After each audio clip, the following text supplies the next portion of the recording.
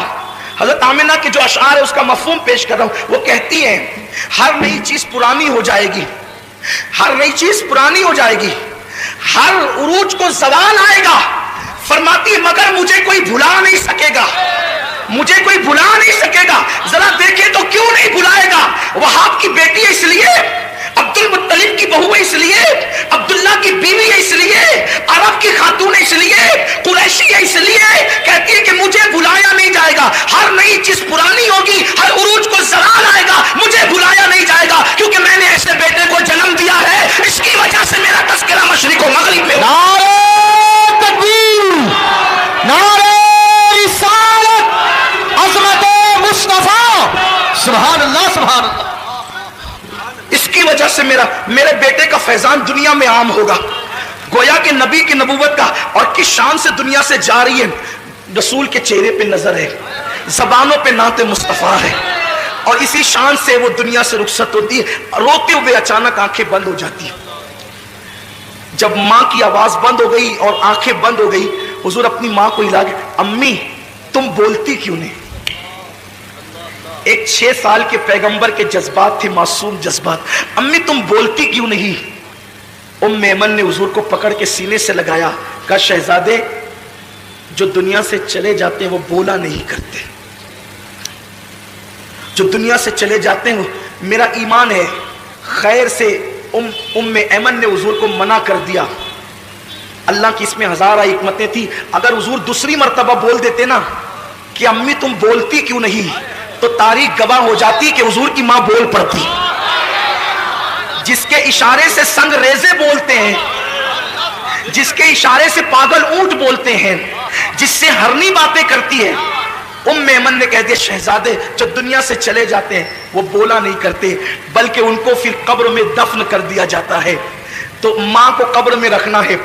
میں اپنے الفاظ کے جامع میں تاریخی حوالے پڑھ رہا ہوں کہ ماں کو قبر میں رکھنا ہے، تو حضور نے ننھا سا پتھر اپنے ہاتھ میں لیا، ننھے سے گورے گورے خوبصورت ہاتھوں میں، اور اس ٹیلے کو ایمن کے ساتھ کھودنا شروع کیا۔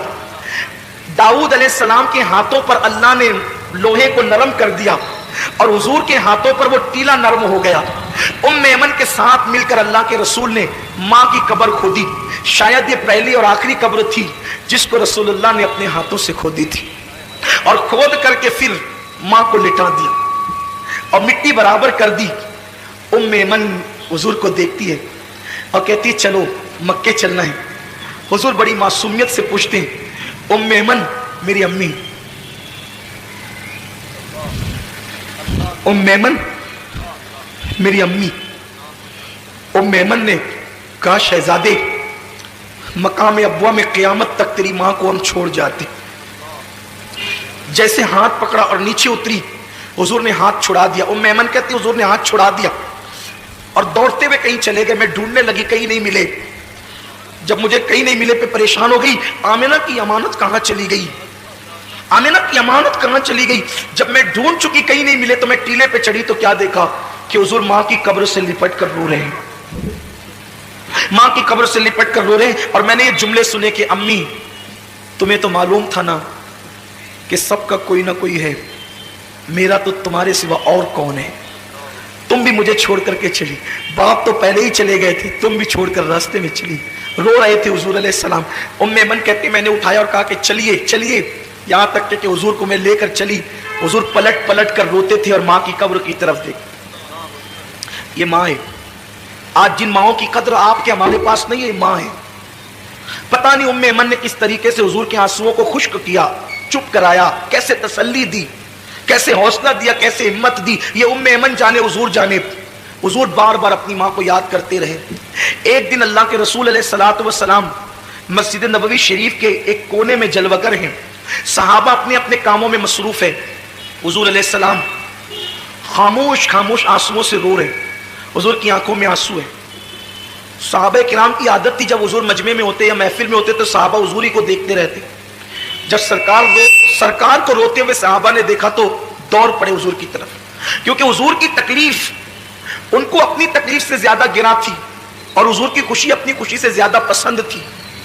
میری قوم کے جوانوں، تمہارے پاس واٹس ایپ کے لیے ٹائم ہے نا، بوڑھے ماں باپ کے لیے ٹائم نہیں ہے نا آپ کے پاس۔ کھیلتے رہو واٹس ایپ، دیکھتے رہو فلمیں، رات کے 3 بجے تک فیس بک پہ ٹائم پاس کرتے رہو، دوستوں کے ساتھ گھومتے رہو۔ جس دن تمہاری ماں کا چہرہ کفن میں چھپ جائے گا، اس دن تمہیں احساس ہوگا کہ تم نے کتنی بڑی نعمت کھوئی ہے۔ دنیا کی ہر نعمت کھو کر کے تمہیں واپس مل سکتی ہے، لیکن ماں باپ اس نعمت کو کہتے ہیں جو ایک بار کھو جائے پھر واپس وہ نعمت نہیں ملتی۔ اس نامراد کے دل سے جا کر کے پوچھو جس کے ماں باپ نہیں ہیں اور انہوں نے ماں باپ کو کبھی خوش کرنے کی کوشش نہیں کی۔ آج وہ بستروں میں چھپ چھپ کر روتے ہیں، آج وہ تنہائیوں میں پچھتاتے ہیں، آج وہ اپنے آپ کو معاف کرنے کے لیے تیار نہیں ہے۔ جو غلطی ان سے ہوئی وہ غلطی خدا کے لیے آپ نہ کریں۔ آپ اپنے ماں باپ سے معافی مانگیں، انہیں راضی کریں، انہیں ٹائم دیں، انہیں وقت دیں، ان کی خوشیوں کے لیے ہر کڑوا گھونٹ پی لیں، لیکن ان کو کبھی ناراض نہ کریں۔ اللہ کے رسول مسجد کے کونے میں بیٹھ کر کے رو رہے، صحابہ دوڑ پڑے، ہمارے ماں باپ آپ پہ قربان، یا رسول اللہ آپ کیوں رو رہے، آپ کے رونے کی وجہ کیا ہے؟ سرکار فرماتے ہیں اچھا ہجرت حضور نے 53 سال کی عمر میں کی ہے نا، 53 سال، اس کا مطلب یہ واقعہ 53 سال کے بعد کیا، یعنی حضور علیہ السلام کی عمر اب 53 سال کی اوپر پہنچ گئی ہے، اور اس وقت حضور ماں کو یاد کر کے رو رہے۔ صحابہ نے پوچھا حضور کیوں رو رہے ہیں آپ؟ سرکار فرماتے آج مجھے میری امی حضرت آمنہ کی یاد آ گئی۔ حضور فرماتے آج مجھے میری امی حضرت آمنہ کی یاد آ گئی، جیسی حضرت آمنہ کا نام یاد، وہ آمنہ کسی کا بیٹا ولی، کسی کا بیٹا غوث، کسی کا بیٹا قطب، آمنہ کا بیٹا محبوب خدا۔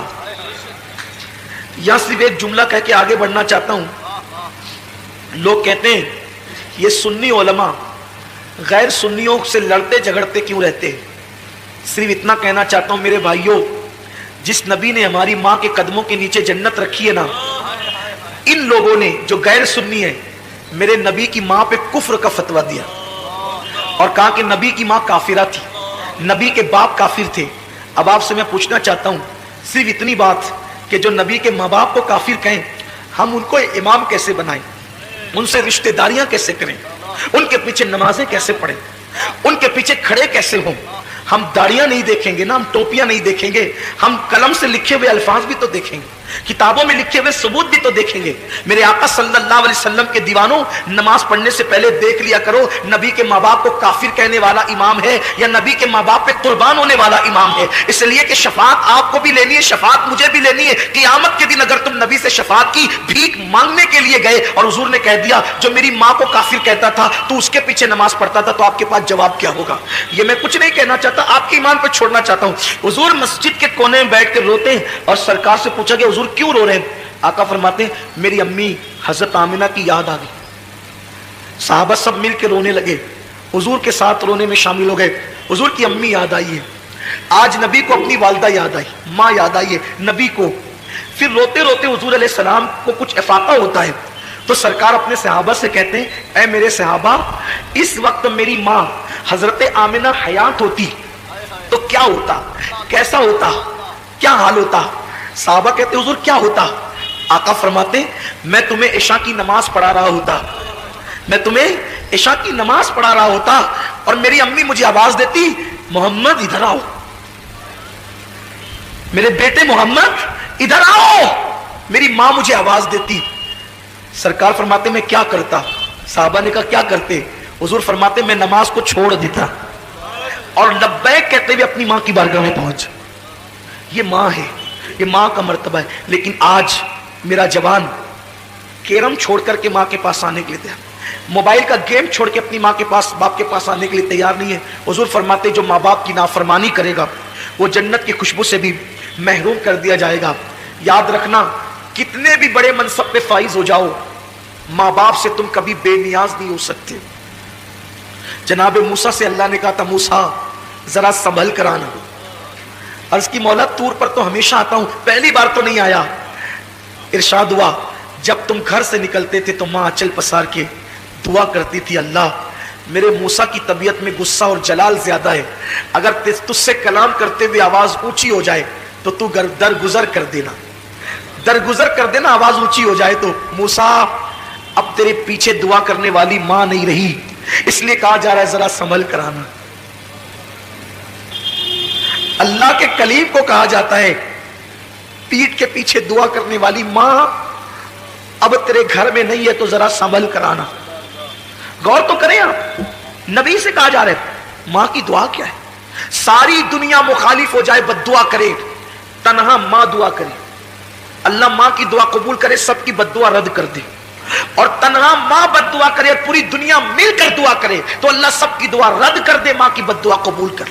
ایک دن حضرت موسیٰ علیہ السلام جنگل میں چل رہے، چلتے چلتے تھک گئے، چلتے چلتے تھک گئے، اللہ سے کہتے مولا تھک گیا ہوں، سواری نہیں ہے۔ اللہ نے فرمایا ایک میرا بندہ ہے اس سے جا کر کہو۔ حضرت موسیٰ گئے، اس سے کہا میرے پاس سواری نہیں ہے۔ اس نے دعا کی اللہ بادل زمین پہ بھیج تاکہ میں تیرے اس بندے کے لیے سواری کا انتظام کروں۔ بادل زمین پہ اتر آیا، اس نے کہا جناب چڑھیے اور بادل پہ چڑھ کر کے جہاں جانا چاہتے جائیے۔ حضرت موسیٰ بادل پہ سوار ہو گئے، بادل چل پڑا، اور اس کی مولا کتنا نیک بندہ یہ، اس کی دعا سے بادل زمین پہ آیا۔ ارشاد ہوا موسیٰ کوئی عمل ہی نہیں ہے اس کا، یہ نیک نہیں ہے جس کو تو نیک سمجھ رہا ہے۔ پھر مولا اس کی دعا کی اتنی اہمیت، ارشاد ہوا اس نے تو بادل بلایا، اگر آسمان بھی زمین پہ بلانے کی دعا کرتا تو ہم آسمان کو بھی زمین پہ اتار دیتے۔ عرض کی جب یہ نیک نہیں ہے، اتنا نیک نہیں ہے تو اس کی دعا کی اہمیت کیوں ہے؟ کہ اس کی نیکی کی وجہ سے نہیں، یہ ہمیشہ اپنی ماں کی خدمت کرتا تھا اور ماں کو خوش کر دیا تھا۔ ماں نے مرتے مرتے کہا اللہ اس نے میری خدمت کا حق ادا کر دیا، یہ جب بھی تجھ سے جو دعا کرے تو اس کی ہر دعا کو قبول کر لینا۔ اس کی ماں کی دعا کی برکت ہے، اس کی ماں کی دعا کی نیکی کچھ نہیں ہے زیادہ، اس کے پاس ماں کی دعا کی برکت ہے۔ حضور فرماتے ہیں جو ماں باپ کی نافرمانی کرے وہ جنت کی خوشبو بھی نہیں سونگے، بلکہ جس سے ماں باپ ناراض ہو وہ بھی جنت میں نہیں جائے گا. شہید ہوگا تو بھی جنت میں نہیں جائے گا. علامہ سید نعیم الدین مراد آبادی نے لکھا ہے اگر کوئی شہید ہو جائے نا, شہید اور ماں باپ یا دونوں میں سے کوئی ایک ناراض ہو تو بھی وہ جنت میں نہیں جائے گا, مگر چونکہ وہ شہید ہوا ہے تو جہنم میں بھی نہیں جائے گا. جنت اور جہنم کے درمیان ایک مقام آراف وہاں رکھا جائے گا. پھر اللہ اس کے ماں باپ کو پہلے راضی کرے گا. جب تک ماں باپ راضی نہیں ہوں گے اس شہید کو جنت نہیں ملے گی. سوچو, شہید ہو کر بھی ماں باپ کی رضا کے بغیر جنت نہیں ملتی. تو ہمیں اللہ پانے کے بعد اگر تم میری نافرمانی نہیں کرو گے تو میں نعمت میں اضافہ کر دوں گا, نعمت کو بڑھا دوں گا. قرآن اس مضمون کو یوں بیان کرتا ہے لئن شکرتم لازیدنکم, کہ جب تم میری نعمتوں پہ شکر کرو گے. تو شکر کا مطلب صرف الحمدللہ کہنا نہیں ہے, بلکہ شکر کا مطلب یہ ہے کہ جب اللہ تمہیں نعمت دے تو اس نعمت کا تم مس یوز نہ کرو, یہ شکر ہے. تم اس کا غلط استعمال نہ کرو, یہ شکر ہے. اور اگر انسان نعمت پانے کے بعد جب اس نعمت کا مس یوز کرتا ہے, غلط استعمال کرتا ہے, اللہ کی نافرمانی کرتا ہے, تو پھر اللہ اس نعمت کو بہت دنوں تک تمہارے پاس رہنے نہیں دیتا, بلکہ اللہ اس نعمت کو چھین لیتا ہے. نعمتوں میں بہت سی نعمت ہے. میں ایک نعمت کا ذکر کروں. نعمتوں کے اندر بہت بڑی نعمت ہے مال. مال اللہ کی عطا ہے. مال اللہ رب العزت کی بہت بڑی عطا ہے. مال ہوتا ہے تو انسان صدقہ بھی دیتا ہے, مال ہوتا ہے انسان حج بھی کرتا ہے, مال ہوتا ہے انسان مسجدیں بھی بناتا ہے, مال ہوتا ہے انسان مدرسے بھی بناتا ہے. غرض کہ مال بری چیز نہیں ہے. کچھ لوگ مال کو برا سمجھتے ہیں. میں سمجھتا ہوں کہ غالباً ان کو مکمل طور پر اسلام کی تعلیمات پر ان کی نظر نہیں ہے, اس لیے وہ مال کو برا سمجھتے ہیں. اگر مال برا ہوتا تو عثمان غنی اسی مال سے 2 مرتبہ جنت کیوں خریدتے؟ آپ جانتے ہیں کہ مال, اللہ اکبر, اگر فرعون کے پاس گیا تو اس نے فرعون کو جہنم کا کندن بنا دیا, جہنم کا ایندھن بنا دیا. اللہ اکبر, جہنم کا ایندھن بنا دیا. کندن کیا بنتا, ایندھن بنا دیا. نمرود کے پاس گیا اس کو جہنم کا ایندھن بنا دیا. بخت نصر کے پاس گیا اس کو جہنم کا ایندھن بنا دیا. شداد کے پاس گیا اس کو جہنم کا ایندھن بنا دیا. لیکن وہی مال جب سیدنا عثمان غنی کے پاس آتا ہے تو عثمان غنی 2 مرتبہ اسی مال سے جنت خریدتے نظر آتے ہیں. اور اللہ کے رسول نے کسی صحابی کو وہ نہیں فرمایا جو سیدنا عثمان غنی کو فرمایا. جب سرکار عثمان غنی نے 300 اونٹ مال سے بھر کر جنگ تبوک کے موقع پر چندے کے طور پر اسلام کو پیش کیا تو میرے آقا نے ارشاد فرمایا آج کے بعد عثمان کچھ بھی کرے اس کو کوئی عمل نقصان نہیں پہنچائے گا. عثمان کچھ بھی کرے اللہ اس کو جنت ہی عطا فرمائے گا. اندازہ فرمائے یہ مال کی برکت ہے. میرے بھائیوں, مال سے آپ نے جنت خریدی ہے. اسی طریقے سے آقا ارشاد فرماتے ہیں من بنا للہ مسجدن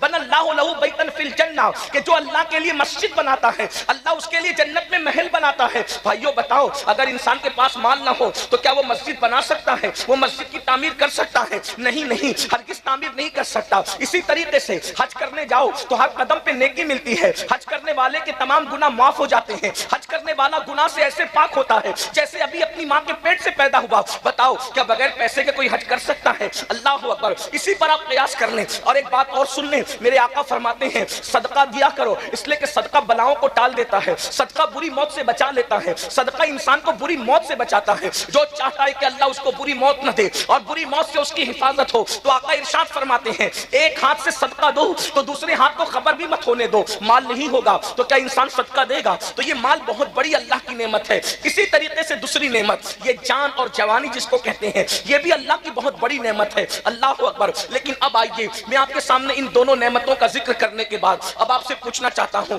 مال سب چاہتے ہیں لیکن اللہ اکبر جب مال آتا ہے تو مال کا مس یوز کیا جاتا ہے, مال کا غلط استعمال کیا جاتا ہے. قرآن کہتا ہے ان اللہ اشتری من المؤمنین انفسهم واموالهم بان لهم الجنہ, کہ اللہ نے مومنوں کی جان کو, مومنوں کے مال کو جنت کے بدلے خرید لیا ہے. اب آپ سب کی توجہ چاہتا ہوں, پتا چلا ہماری جان ہماری نہیں ہے, ہمارا مال ہمارا نہیں ہے, جان بھی اللہ کی ہے, مال بھی اللہ کا ہے. اور اللہ اکبر, آج کل کے مسلمان اللہ اگر مال دیتا ہے تو مال کو اللہ کی راہ میں خرچ کرنے کی بجائے, گھبرائیے گا مت, میں کوئی چندے کی تمہید نہیں باندھ رہا ہوں, میں صرف آپ کے دلوں کی تطہیر کے لیے, آپ کی افکار کی تطہیر کے لیے کچھ پیغام پیش کرنا چاہتا ہوں. اللہ اکبر.